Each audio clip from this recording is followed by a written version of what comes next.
India गठबंधन में लगता है कि सब कुछ ठीक नहीं चल रहा है, क्योंकि पहले तो सपा और कांग्रेस में शीत युद्ध और तल्खी, लेकिन लगा कि शायद ये तल्खी अब कम होने वाली है। लेकिन अब एक नई खबर ने लगभग साफ कर दिया है कि शायद इंडिया गठबंधन में कुछ तो गड़बड़ है, क्योंकि वैसे डेडलाइन तो 30 अक्टूबर की थी। अब इसमें 2 ही दिन बचे हैं, लेकिन अभी तक इंडिया गठबंधन में सीटों के बंटवारे को लेकर बातचीत भी शुरू नहीं हुई है।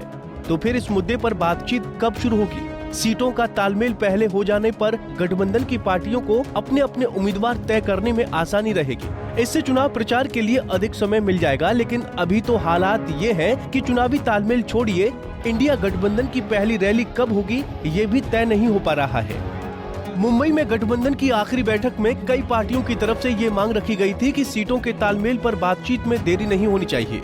नीतीश कुमार, अखिलेश यादव और अरविंद केजरीवाल जैसे नेता ये चाहते थे कि 30 अक्टूबर तक कम से कम पहले राउंड की बातचीत हो जानी चाहिए। कांग्रेस ने बेंगलुरु की बैठक में इस प्रस्ताव पर अपनी सहमति दे दी थी, लेकिन इस मामले में अब तक बात आगे नहीं बढ़ पाई है।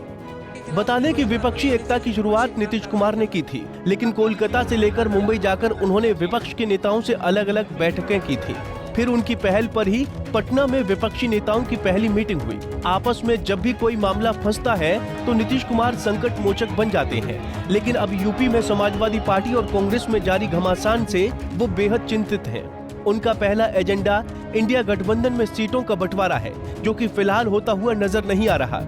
नीतीश कुमार नहीं चाहते हैं कि सीटों के बंटवारे को लेकर गठबंधन में आपसी कलह शुरू हो जाए, जैसा झगड़ा अभी समाजवादी पार्टी और कांग्रेस में है। ठीक वही हाल फिर कहीं किसी और पार्टी के साथ न हो जाए।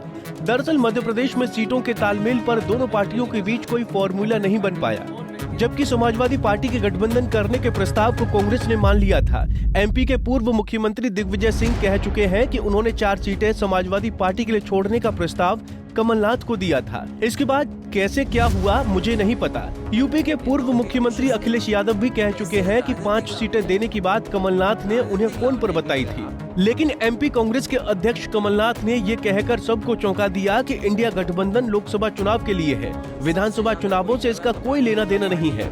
इसके बाद से ही समाजवादी पार्टी और कांग्रेस के रिश्तों में दरार आ गई है। नीतीश कुमार और लालू यादव नहीं चाहते हैं कि भविष्य में इस तरह की नौबत फिर आए।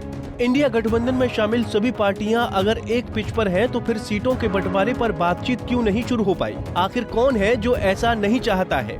मुंबई में इंडिया गठबंधन की मीटिंग में तय हो गया था कि जिस राज्य में जो पार्टी सबसे मजबूत है, गठबंधन का नेतृत्व उसके पास रहेगा। ये मांग बंगाल की मुख्यमंत्री ममता बनर्जी की तरफ से आई थी। राहुल गांधी इसके लिए तैयार भी हो गए थे। फिर बात कहां फंस गई? उन्होंने ये बात अखिलेश यादव को भी बताई। इसके बाद अखिलेश यादव ने अपना होमवर्क भी शुरू कर दिया। उन्होंने लखनऊ में लोकसभा की उन सीटों को लेकर कई बैठकें भी की जहां से समाजवादी पार्टी के चुनाव लड़ने की संभावना है, लेकिन फिर कांग्रेस से उनकी अनबन शुरू हो गई। इसके बाद तो बस दोनों पार्टियों के नेता एक दूसरे को नीचा दिखाने में जुट गए। दरअसल बिहार में जेडीयू, आरजेडी और कांग्रेस के गठबंधन वाली सरकार है। लेफ्ट पार्टियां भी नीतीश सरकार का समर्थन कर रही हैं। सीटों के तालमेल को लेकर बिहार में बहुत झंझट नहीं है। झारखंड में भी ऐसे ही हालात हैं, वहां जेएमएम और कांग्रेस की मिलीजुली सरकार है। मध्य प्रदेश, राजस्थान, कर्नाटक जैसे राज्यों में कांग्रेस और बीजेपी में सीधा मुकाबला है, इसीलिए यहाँ सीटों के बंटवारे का कोई मामला नहीं बनता है। गुजरात में भी कोई परेशानी नहीं है। पंजाब और दिल्ली में कांग्रेस और आम आदमी पार्टी के बीच सीटों का तालमेल होना है। दोनों ही राज्यों के नेता एक दूसरे को देख लेने की धमकी दे रहे हैं, लेकिन आम आदमी पार्टी और कांग्रेस का केंद्रीय नेतृत्व हर हाल में गठबंधन में चुनाव लड़ने का मन बना चुका है। इंडिया गठबंधन का मामला बंगाल में बहुत उलझा हुआ है, जहां मुख्यमंत्री ममता बनर्जी एक ईंट भी राजनीतिक जमीन छोड़ने को तैयार नहीं है। कांग्रेस और लेफ्ट भी टीएमसी के खिलाफ कोई नरमी बरतने के मूड में नहीं है। केरल में भी लेफ्ट और कांग्रेस में कलेश है। महाराष्ट्र में शरद पवार के कारण गठबंधन की गाड़ी ट्रैक पर ही रहेगी, ये भरोसा कांग्रेस के साथ साथ उद्धव ठाकरे वाली शिवसेना का भी है। लेकिन अब बताया जा रहा है कि सीटों के बंटवारे का फैसला विधानसभा चुनाव के बाद होगा। लेकिन सवाल है कि क्या विधानसभा चुनाव तक सब कुछ ठीक रहेगा? Bureau report, Punjab Kesari TV. हमसे जुड़े रहने के लिए हमारे YouTube चैनल को सब्सक्राइब करें और नई वीडियो की नोटिफिकेशन के लिए बेल आइकॉन को दबाएं।